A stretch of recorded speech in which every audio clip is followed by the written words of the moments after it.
Hey folks, welcome back to another Dice Tower preview. I'm Mark, and today we're taking a look at AEGIS Combining Robots Season 2, which is brought to you by Zephyr Workshop. It's for 1 to 6 players, ages 13 and up, and games generally run about 15 minutes per player.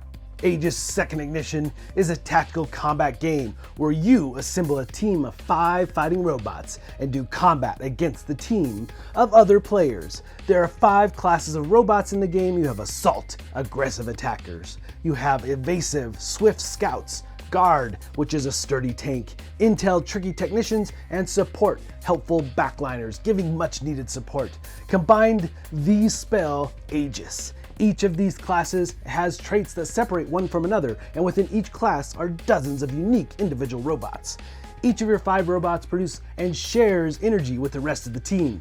You proceed to spend that energy to move their pieces around a hex battlefield and roll 6-sided dice to perform various attack maneuvers. Maneuvers such as combining together robots of a certain class can combine to create more powerful, versatile robots, quickly altering your strategy or even turning the tide of battle. Outwit your foe and destroy or incapacitate their team to win. So, everything in this second edition is new and cross-compatible with the original AEGIS. New mechanics, commanders, 3 new boards, simplified cards, and new modes. You have Solo, it's you versus the game, where you will take on boss robots and their minions. You have 2-player draft, where you can quickly and easily create semi-random teams and then hit the arenas. A great way to get into the game quicker. And what I'm most excited about is Starpoint Arena. Battle infinitely respawning robots, activating special spaces, and seizing star points. Your goal is to reduce your opponent's valor to 0, giving you, the players, a much more tactical experience. However, what probably is still my favorite aspect of this game is simply combining of robots to make them bigger and better. Brings back my childhood of Transformers and of course, Voltron. So, as you can imagine, because there's so many different ways to play this game, setup is going to be varied based on the scenario and how you choose to go about it. Now, the thing though is that you're going to have 5 basic robots, and they give you some nice starting. So if you want to get familiar with the game, they give you a great way to jump in and just get familiar with the robots. All have different kind of vibe to them and what they're capable of doing, but you'll start to learn quickly how the different robots work.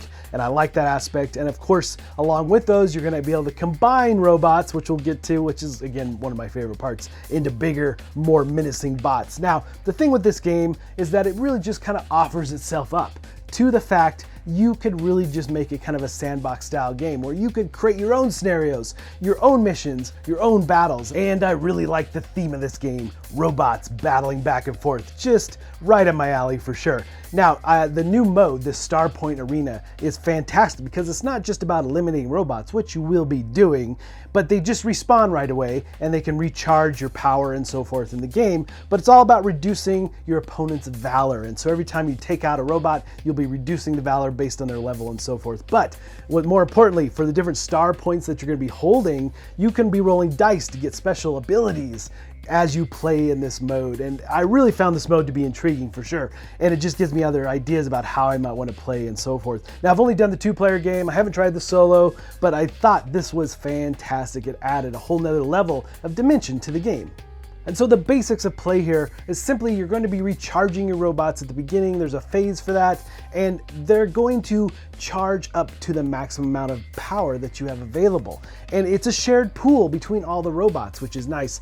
And you're going to be spending that energy to move them across the hex grid as well as activate their special abilities. And you're going to be engaging with your opponent, obviously. You're battling back and forth. You'll have this exchange. You'll be able to activate all your robots, and then it'll cycle back through to the other player, and you'll move back and forth.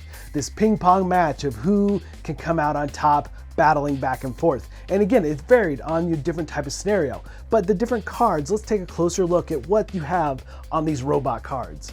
So at the top of your robot card, first and foremost, on the far left, is the class. Like I talked about at the beginning of the video, AEGIS, depending on which type of robot you're using, will have that letter class. And what's really important about that is what you'll use in order to combine robots into bigger and better robots. So those combined robots will have 2 or 3 letter classes on them that you'll have to use from your standard robots in order to combine them together to make that big mech, to bring the hammer down in the battle, perhaps. I love that aspect so much.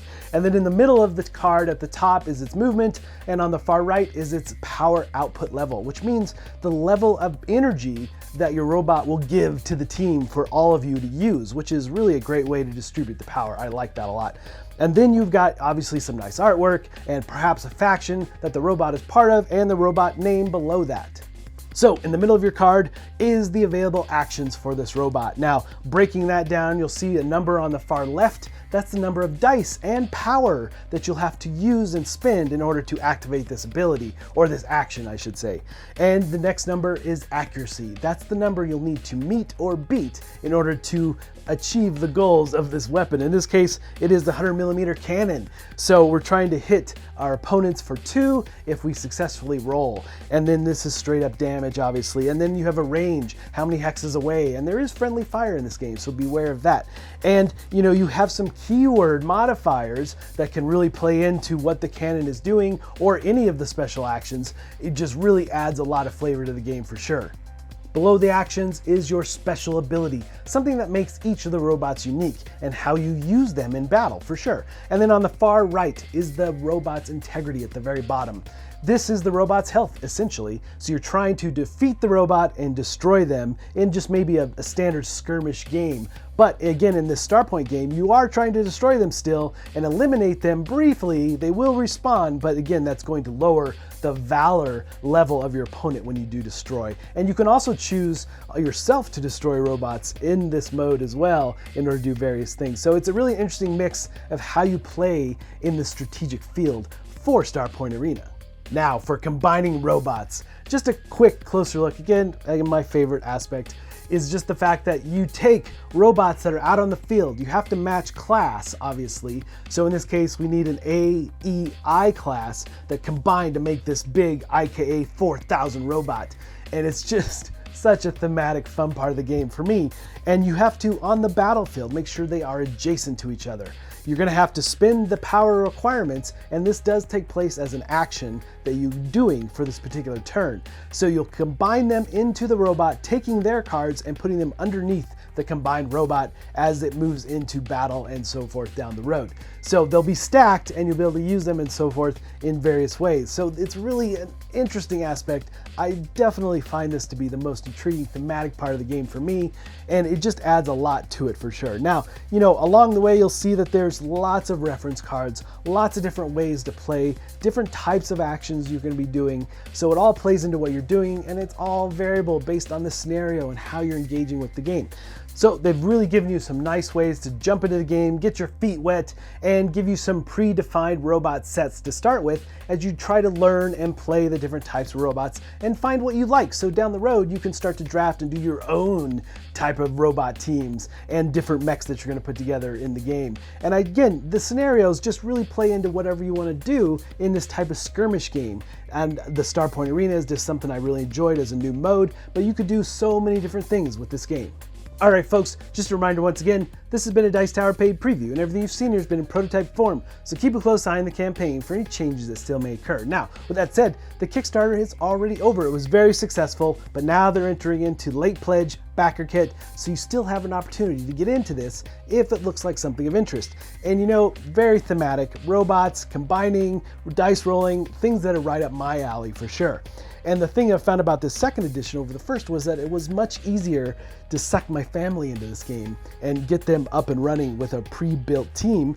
And they've already announced that in the final version of the game, they're gonna have 100 robots that you can potentially tap into for teams and so forth, as well as 10 pre-built teams, giving you that easy access to jump in right away.